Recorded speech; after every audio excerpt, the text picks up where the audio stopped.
Yeah, so with South Downs Eco, we have a 3-acre site with a house which is on the South Downs National Park. It's on the way to Devil's Dyke. We have 5 of our members here today, so that's myself, Peter, Scott, Maria and Baz over here. We're going to take it in turns to speak, but we've also made a little video just to kind of show you what our home looks like at the moment.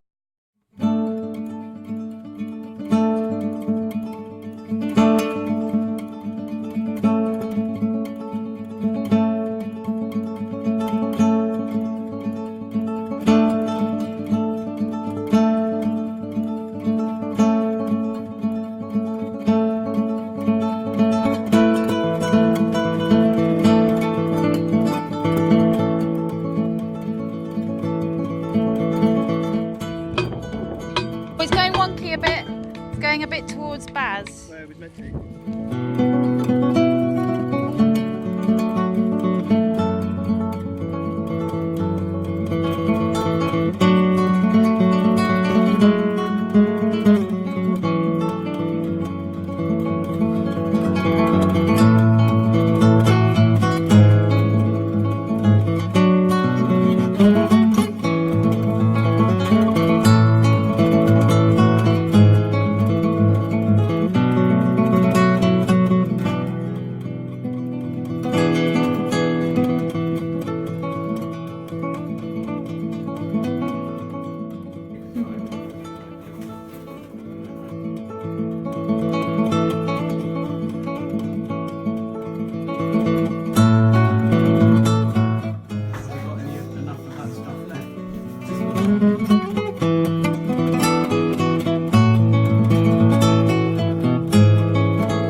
So this is our site, and that's where we're kind of starting from, really.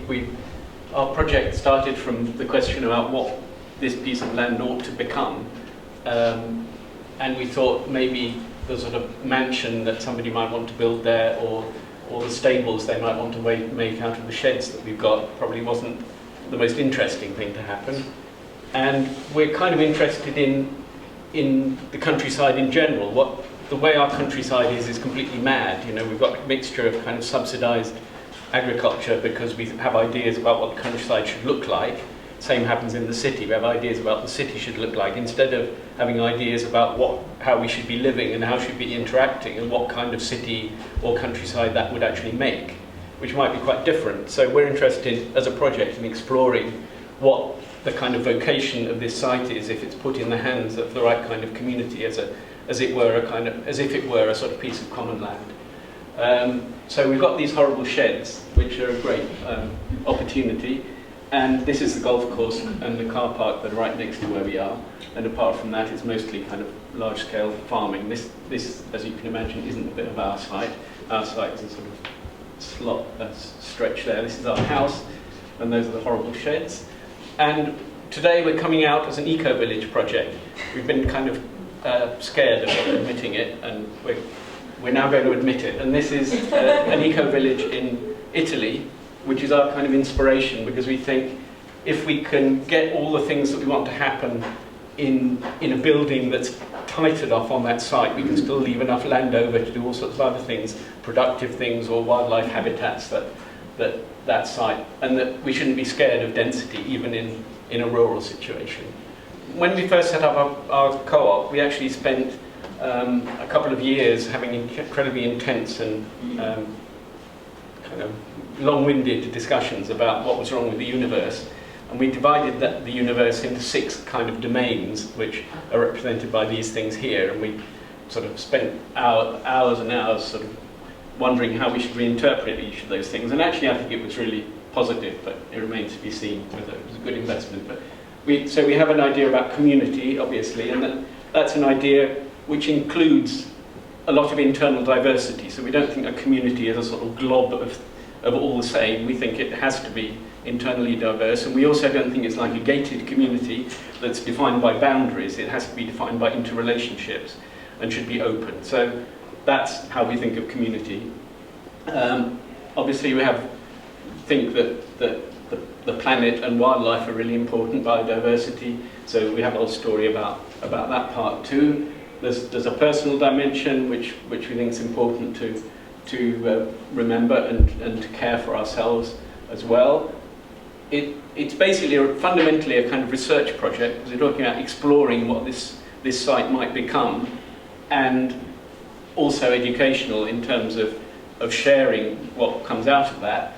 But we do think that a project that's trying to explore alternative futures, let's say, should also have art and culture at its focus, because art and culture are a real opportunity to explore aspirations, explore dreams, and give them a new form before you even know what that form is going to be like. So we think that's really important.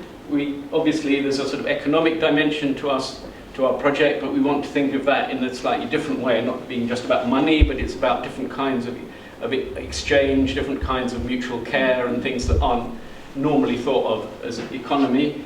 And we also have ideas about organisation, which come mostly out of our ideas about cooperation and cooperatives.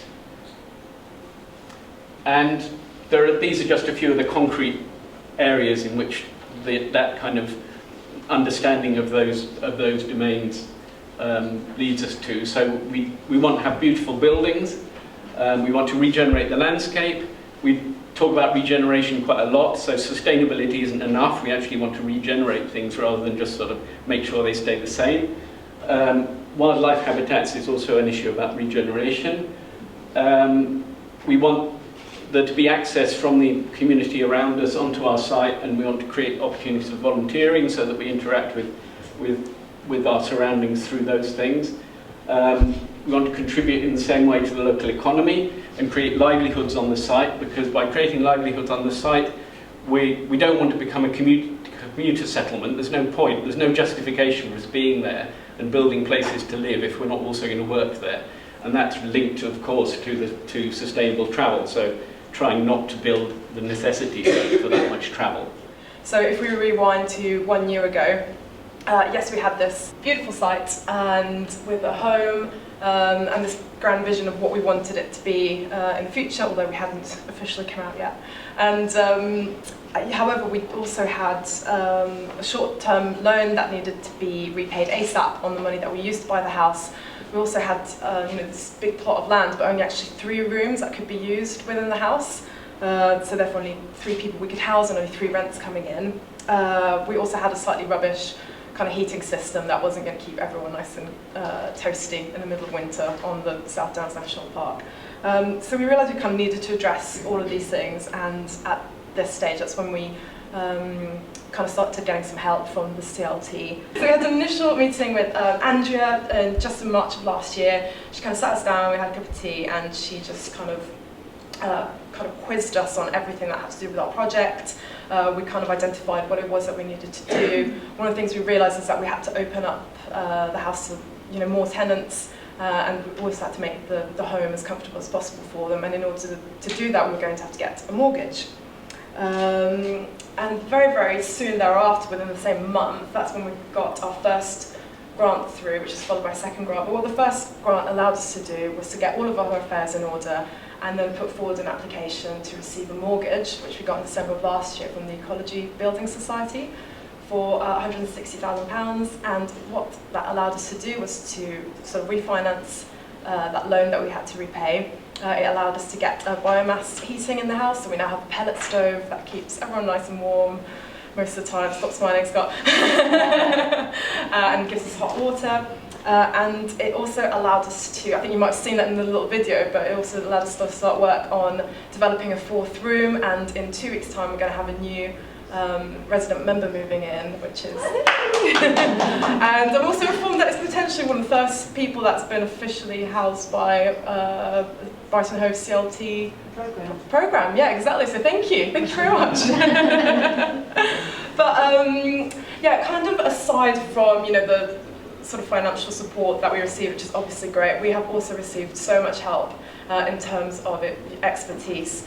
In January of this year, we set up a project group that's really going to be responsible for carrying out the overall sort of vision for the project. Nicola is on board. She's helping us out so much as an architect. We also have Andrea, who's a project manager, and just together we're looking at all sorts of things that we need to do. So we're putting forward a bid for Homes England. We're doing a lot of work in terms of trying to getting planning permission for the sites, and also figuring out exactly how we're going to develop it. We're also engaging with the local community and also figuring out how we're going to communicate about our project. So yeah, it's just been, we've also come a really long way in the past year, and we're really grateful for all the support that we received. And if anyone's thinking about getting involved in a project like this, just know that there is help out there, which is great. And I'm just going to hand over to Baz, who's going to wrap things up for us. Yeah, so I'm just going to talk a little bit about kind of like where we're immediately at now, and maybe some of the challenges that we've faced so far, if we get a chance to do that.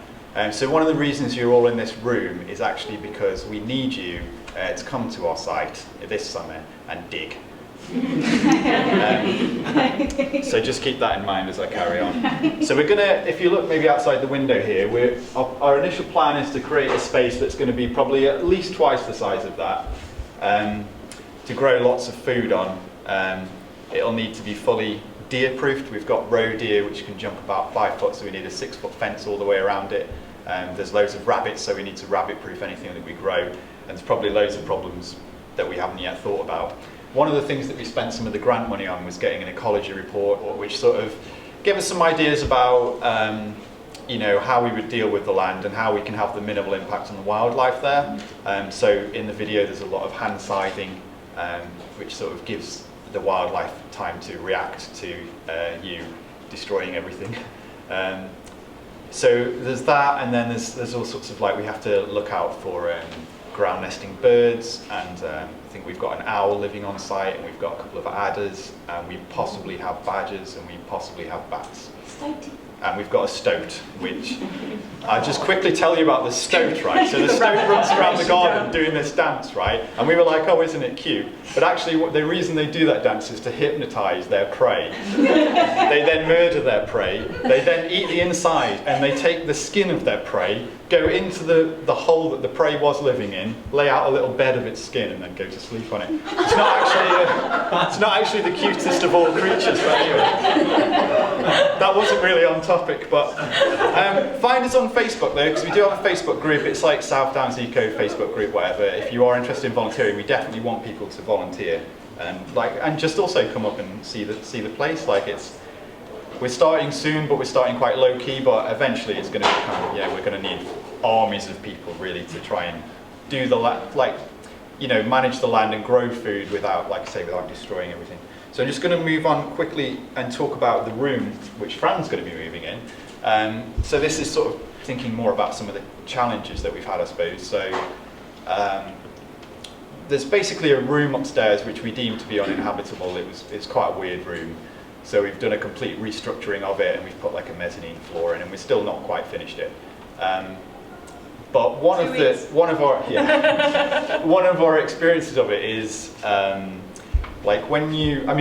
firstly we're lucky in the fact that we have a lot of pretty decent tools that we have access to, and we have somebody that knows a lot about building regulations and structural integrity and all of these things.